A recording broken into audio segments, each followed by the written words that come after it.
Les amis, bienvenue dans OPD. Aujourd'hui, on va réparer ce vélo juste ici. On va juste changer la chambre à air. En vrai, je fais un OPD pour ça, pour les gens qui savent pas comment faire. Et puis, on va discuter tranquille. Ce vélo, il a fait des milliers de bornes. Déjà, en une semaine, il en a fait 600. Je vous raconterai ça un jour. Parce que j'ai fait Bordeaux-Lyon à vélo. Et je peux vous dire que, en vrai, c'est l'expérience la plus dure de ma vie. Et c'était incroyable. Sur un plan intellectuel et physique. Je me suis bien défoncé. D'ailleurs, j'ai eu 3 semaines de fatigue d'affilée après, pour vous dire comment c'était intense. Et c'est vrai que je me disais avant ça, comment on peut être fatigué pendant autant de temps après un effort sportif. Genre, en mode, tu fais une nuit de sommeil et puis tu vois, nickel, ça passe. Et en fait, non, ton corps il est stressé de fou et t'es fatigué pendant un mois après. Donc voilà. C'est avec ce vélo que j'ai fait ces 600 km. Le Rockrider ST520. Je crois qu'il n'existe même plus à la vente. Bon, voilà, je vous raconterai ça un jour. Là, je vais vous montrer comment on démonte le pneu, comment enlever le pneu, mettre la nouvelle chambre à air, comment la rentrer dans le pneu et la remettre. Très simple, tu te mets comme ça. Là, généralement, c'est un truc à tirer comme ça. Bon, là, je l'ai serré de fou parce que c'était la dernière fois que je l'ai enlevé sur mon voyage et donc fallait pas que ça tombe. Là, on enlève le boulon ici et on enlève l'axe. Et après la roue elle est libre. Bon, en vrai vous avez besoin juste d'une fourchette ou d'un démonte pneu. Généralement, si vous n'avez pas de démonte pneu, c'est que ça vous arrive pas souvent que vous regardez cette vidéo pour éviter de payer 20 balles en service express en magasin. Et ouais, avec une fourchette, vous avez juste à coincer à la place du démonte pneu ici. Je vais vous montrer comment on fait après. Démonte pneu pour ceux qui en ont acheté tout récemment et qui ne savent pas faire. Et pour ceux qui ont des pneus Maxxis Maxxis c'est une marque de vélo électrique méga rigide avec la tringle là, impossible à enlever. Les dons de pneus, il en faut deux. Et après c'est la galère, il faut taper dessus avec je sais pas quoi.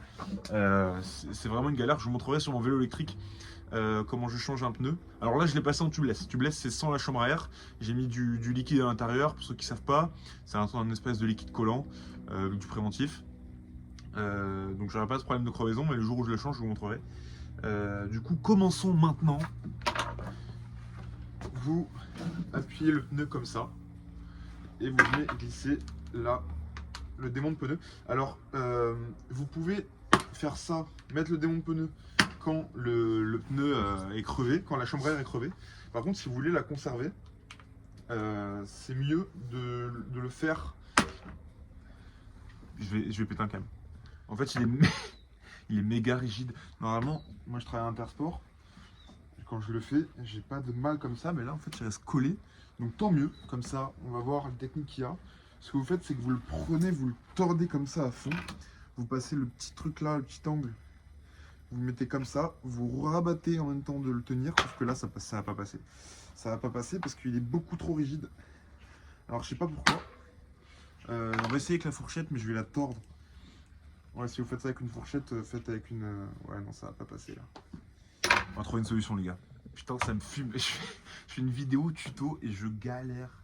En vrai, j'en ai pour 5 minutes, mais juste à filmer à chaque fois, ça prend du temps. Et puis, franchement, je sais pas pourquoi c'est si dur que ça.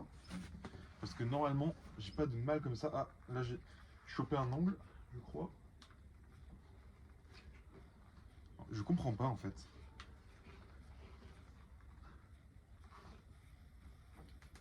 Ah, c'est bon. Ok, ok. En fait, j'ai juste pris le mauvais endroit. Et là, j'ai juste à le faire ici. Un petit coup et il est sorti. Voilà, c'est juste que je l'ai mis au mauvais endroit. Après, vous faites glisser comme ça. Alors moi, je me suis tordu le poignet, donc j'ai pas trop de force dedans. Voilà. Tout le long, tranquillement. Voilà. Après, pour le remettre, on va éviter d'utiliser le démonte pneu parce que ça peut crever la chambre à air. En fait, en mettant comme ça, on peut la pincer ici. La pincer ici, et puis ça va le crever le nouveau, donc ce serait con. D'ailleurs, j'ai acheté qu'une chambre à air, donc j'ai qu'une chance. Ensuite, pas besoin d'enlever. Putain, à chaque vidéo, j'ai plus de batterie, ça se coupe. Pas besoin d'enlever le pneu. Vous le laissez dessus. Et vous avez juste à dévisser la valve ici et à enlever la chambre à air. Ensuite, les gars, vous pouvez réparer votre chambre à air avec des rustines et de la colle. et un grattoir. Donc en fait on trouve le trou. Donc soit vous foutez la chambre à air dans l'eau et vous regardez où il y a des bulles, soit vous la gonflez à fond et vous mettez votre bouche à côté pour sentir le petit filet d'air. Et ensuite vous mettez un petit bout de salive pour retenir le trou, parce que ça va faire des bulles sur la salive. Et après vous collez votre rustine, vous grattez, vous collez votre... Bon, du coup, la chambre à air là, moi je vais l'acheter, même si j'ai des rustines, je vais pas m'emmerder. Là j'ai acheté une chambre à air double épaisseur, en fait c'est un liquide à l'intérieur. Et si je fais un trou, on va essayer. Non, en vrai je vais pas essayer, mais ça va coller en fait à l'intérieur le trou. Putain, mais pourquoi je fais des blagues de merde comme ça moi? Et donc le liquide permet de... Putain, c'est rouillé. En fait, je laisse mon vélo dehors, du coup c'est chiant, ça rouille. Bref, vous prenez votre chambre à air. En fait, le but, c'est de la gonfler un minimum pour pas que ça forme totalement un rond. Donc je vais vous montrer ça. Ça, c'est galère le truc à main comme ça parce qu'il faut visser dedans. Donc là, elle est dégonflée. On met quelques coups.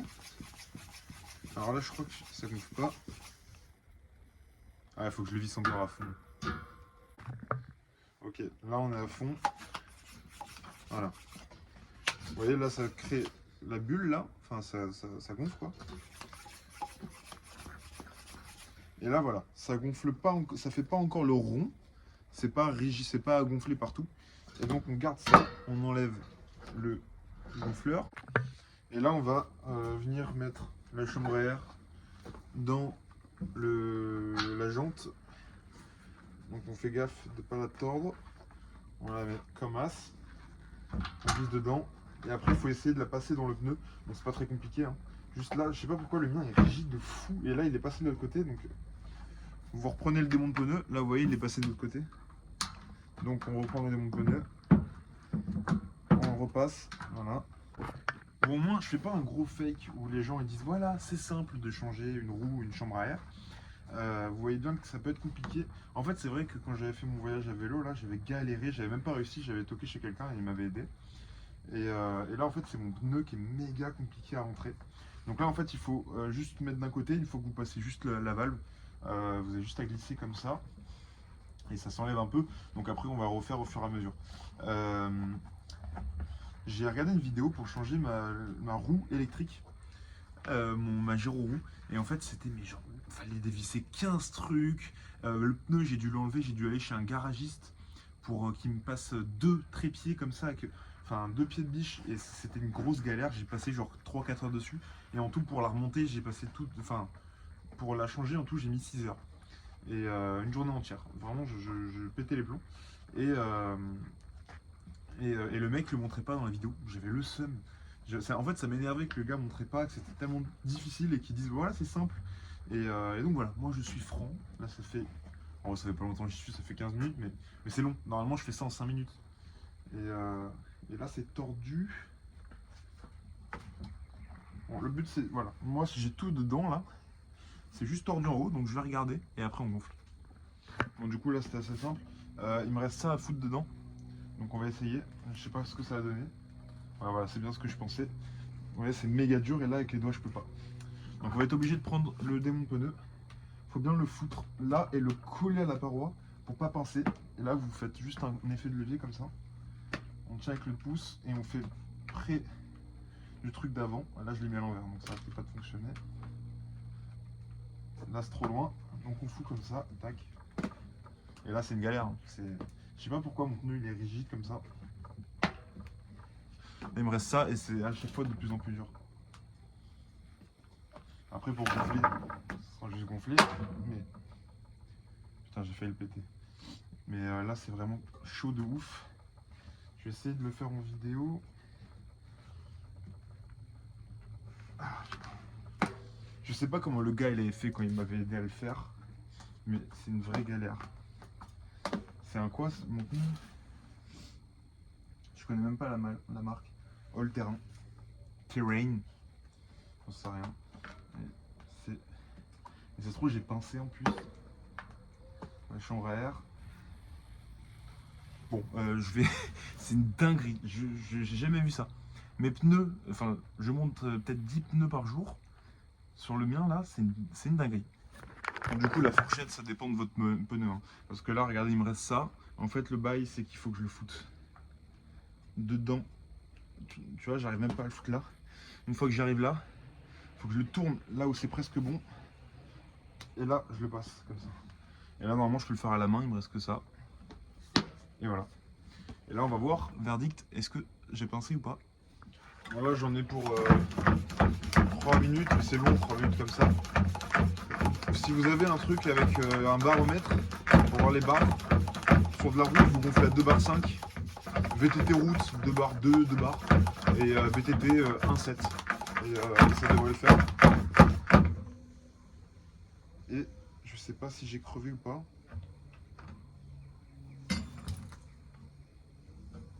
Non, c'est bon. J'ai cru que l'air sortait, en fait, c'est là. Mais du coup, je sais pas pourquoi. Et voilà, tout neuf. Et dans la prochaine vidéo, on va voir comment régler un frein à freinage câble et hydraulique. Mais j'ai pas de vélo hydraulique pour l'instant. Ah mais si, j'ai mon vélo électrique. Mais voilà, là, on va voir comment resserrer le frein.